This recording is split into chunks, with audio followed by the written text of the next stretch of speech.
like to go fast. I think people are just kind of like, wow.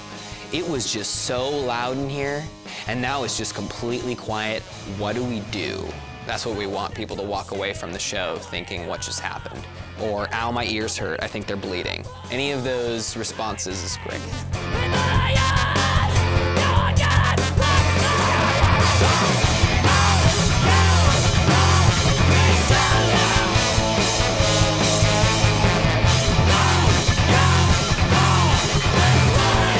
I'm Jimmy, I play the drums for Actionesse. Hey, my name's Patty, and I play bass in Seattle band Actionesse. My name is Joel Kenworthy. I play horns in Actionesse, among other things. I'm Ian. I'm the guitarist and singer of Actionesse. Tonight on Band in Seattle, get ready to get loud. Actionesse's unique brand of post-horncore will leave your ears bleeding, metaphorically. Recorded live at Victory Studios. Welcome to Band in Seattle.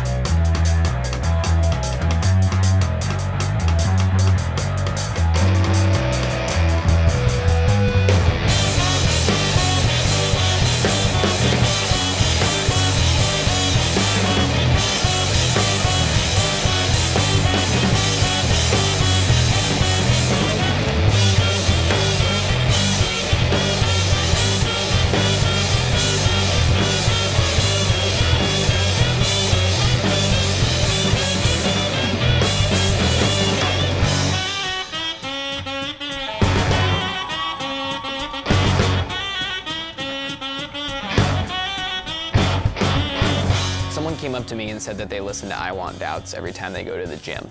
And I think if you look at us, we don't look like the type of people to spend a lot of time at the gym. But I'm really excited that that song can pump someone up so much. I Want Doubts is one of my favorite songs in the set because I just get to freak out and play squealy saxophone the whole time. Right behind you, right above us, a tree blow, pushing up yourself, turn everyone, you're safe on. If you look around, it's the same, it's the time, I lost the time, it's okay, need everything he said. I want those, I want those, I want those.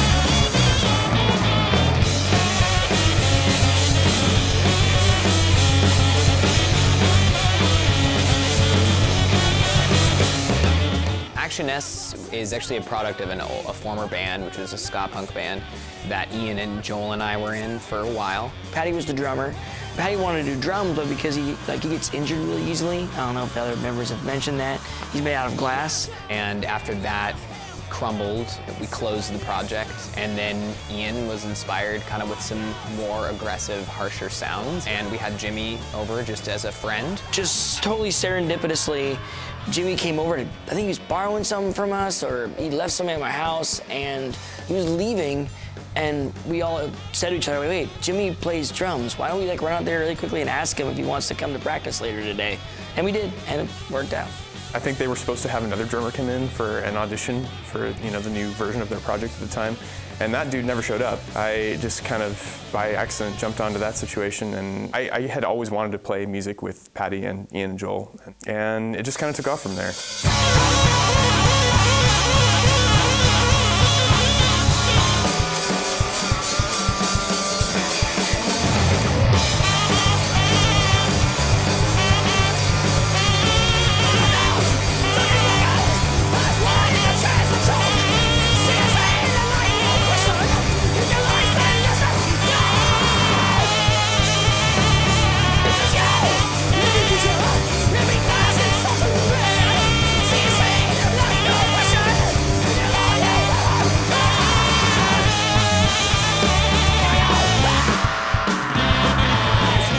Joel is like my brother because he looks like me. If you line Jimmy and Joel and I up in a line, there's sort of like a progression from sort of a clean-cut, dashing nature all the way over to Joel. And I'm in the middle, I think. Ian being somebody who is a bit of an outlier in that regard. He's my blood brother. Yeah, Jimmy's just the guy that kind of looks like me. Joel's the guy that definitely looks like kind of like me. Or maybe I look like him. Joel was born first. So I look like him, but with shorter hair.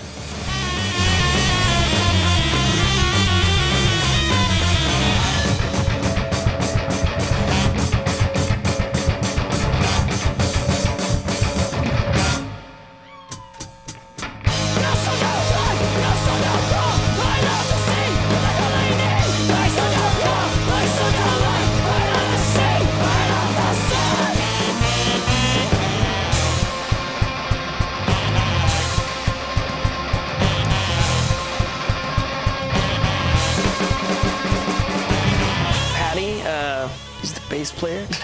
You know, he's just this ridiculous workhorse. He's never off. You know, he's always doing something for Actionesse. He's booking. He is kind of our de facto manager, because he just does all that work that doesn't involve actually playing music. When he joined that previous band, he quickly became indispensable. Like, he was the one who did all of our PR, really. We had jammed together a few times before we became in an actual band, and a very, very talented musician all around. I mean, I feel like he's good at, like, everything.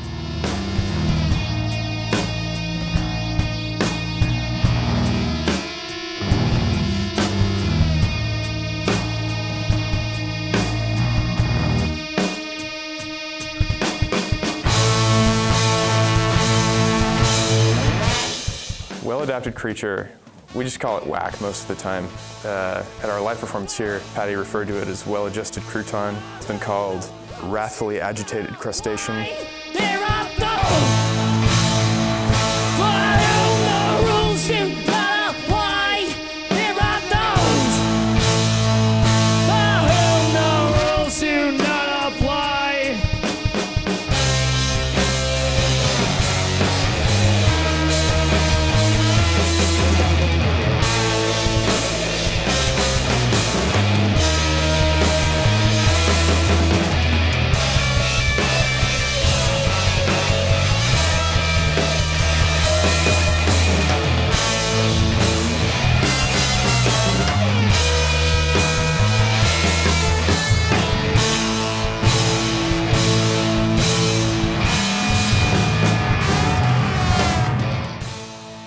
After the break, uncover more about Actionesse. Ian's guitar is like a snarling, yelping beast.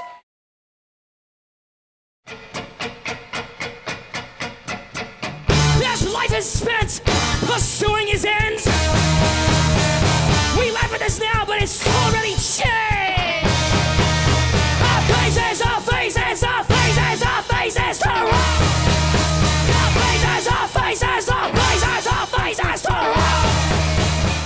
Unplanned Obsolescence. Oh, another weird one. This one I think was actually something that I wanted to challenge myself and the band to do something a little more difficult musically, and it's probably the only one that maybe a musician could like point out the odd things we do. Like the beginning of it, it's in 1/1, then it's in 6/8, and then the very final section is 3 counts of 3/4 and 1 count of 4/4. You're really not getting comfortable. We don't want to play a riff that you like and let you hear it for too long. You don't get the satisfaction or the comfort of hearing one part and being like, oh, that's awesome, and here it comes again. It's not going to happen. We're going to go on to the next thing, and if you want to hear that part again, you're going to have to start the song over or come to the next show. Not convenience, I swear. Not convenience, no sense in logic that keeps us here. No sense in logic. We're lagging, still dragging. No sense in logic, nowhere. No sense in logic. Machines can't fail. Just hit the sand. I'm holding on. Well, I never rush.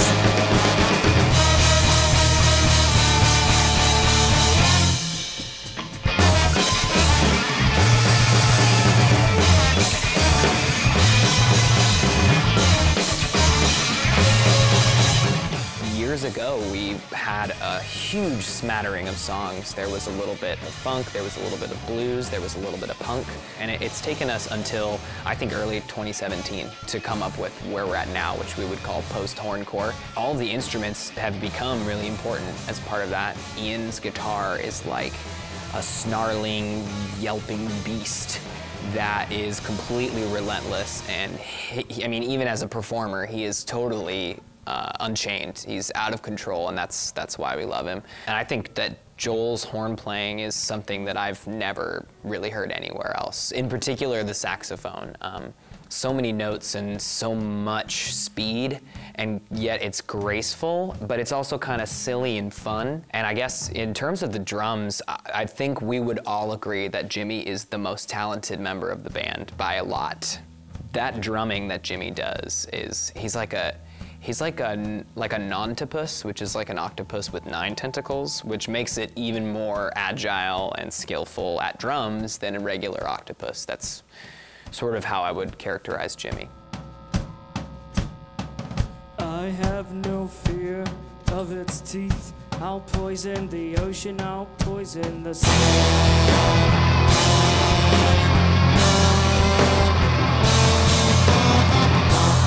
Do not envy hidden flight. I'll poison the air, I'll poison the sky.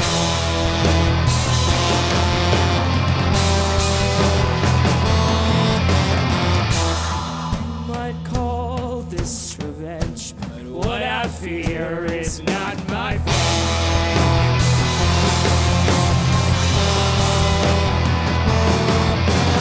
Say you might call this revenge, but what I fear is not Shark hunting. That is hands down our oldest song. People respond to it well. I mean, like, I've seen people actually sing to it in the crowd, so I'm assuming people like it.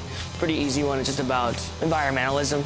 I chose specifically the shark because I consider it to be a misunderstood creature. They are very deadly, they are very ferocious and intimidating, but they are not necessarily as dangerous as people would like to believe they are. When the music starts to kind of build up around the shark, that is supposed to be basically a metaphor for man's encroachment upon nature. I'm a big fan of unhappy endings, and so that's the man is won and nature is lost.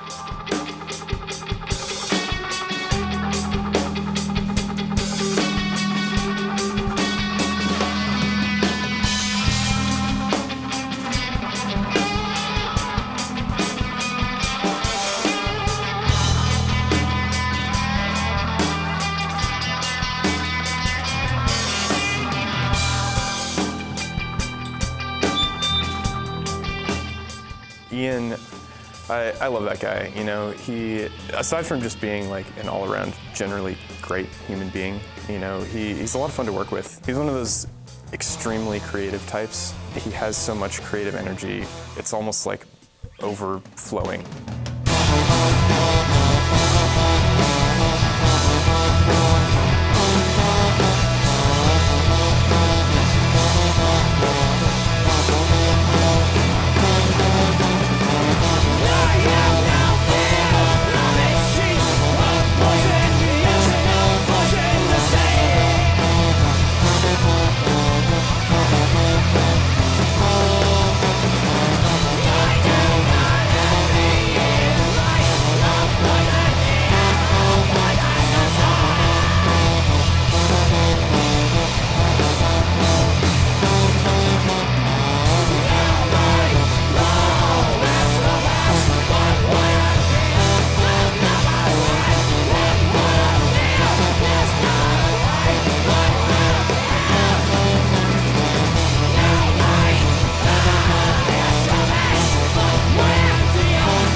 When we return, you'll find out more about Actionesse. I think the sound of Seattle reflects people being pissed off.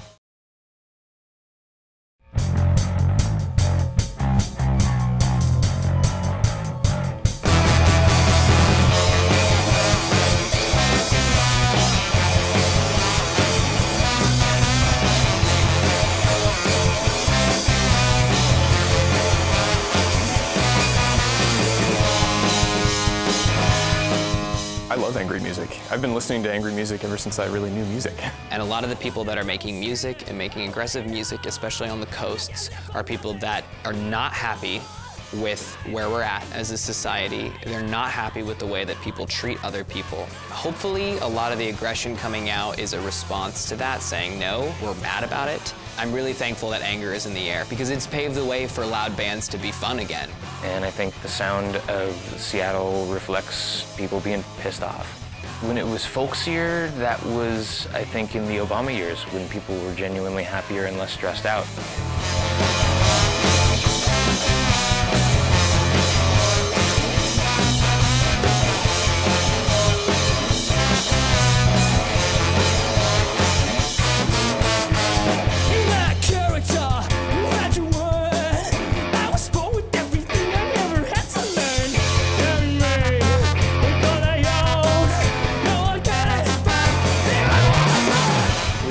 Video for MENACE, which was filmed at a house party that we threw specifically for the purposes of filming the music video. And that was probably one of the most stressful and insane experiences that I've ever had. Our friend Michaela came to a house party that we're having at a place that Ian and Joel live. We call it the Actionesse. We've, in 3 separate occasions, basically made the same music video. And we're always so damn sure that what we're creating is not the last thing we created.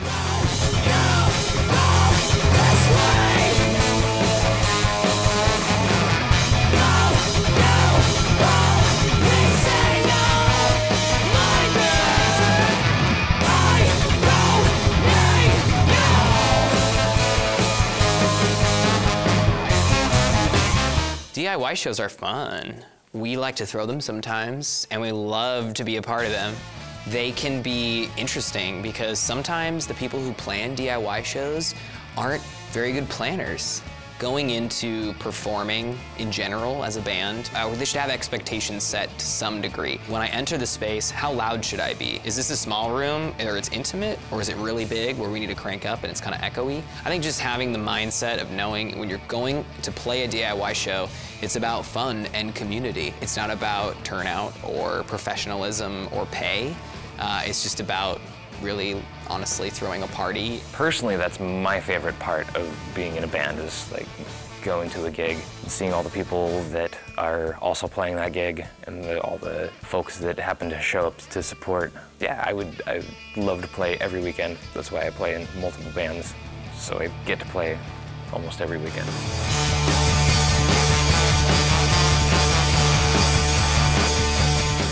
Joel, he is such an enigma. I mean, he's one of the most reliable guys in the whole world. It's a common theme in our band that he's the always yes man. We were all D&D characters. Joel would have the highest constitution stat. He can survive like just about anything as a human being.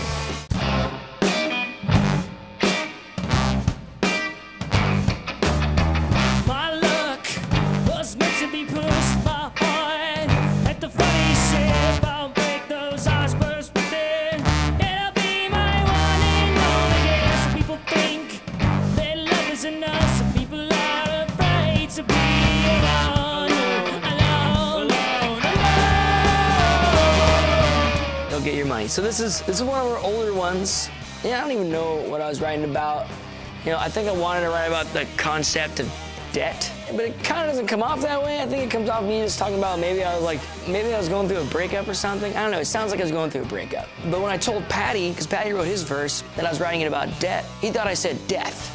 So his verse is about death. You'll Get Your Money is another one of those captivating things live. We have our trademark conga line, thanks to Joel. And he, as far as I know, Joel just sort of did that one day.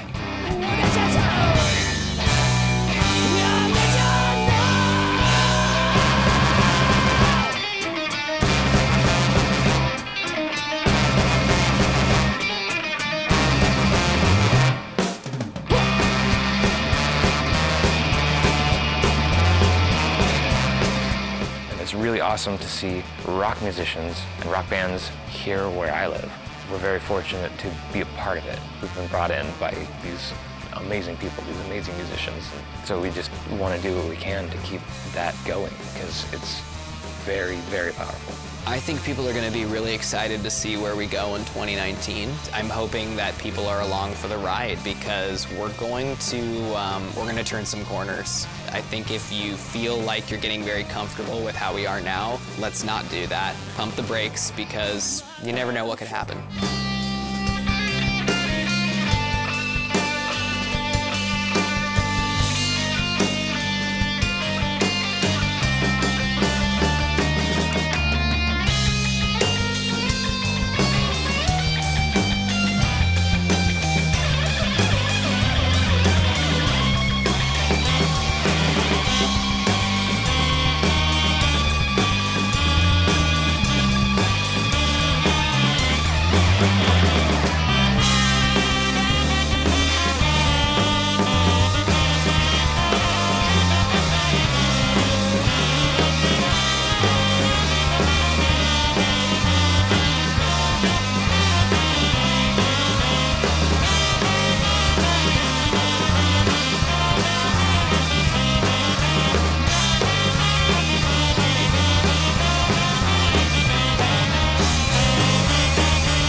To uncover more of the music that moved you tonight, go to bandinseattle.com for more Actionesse.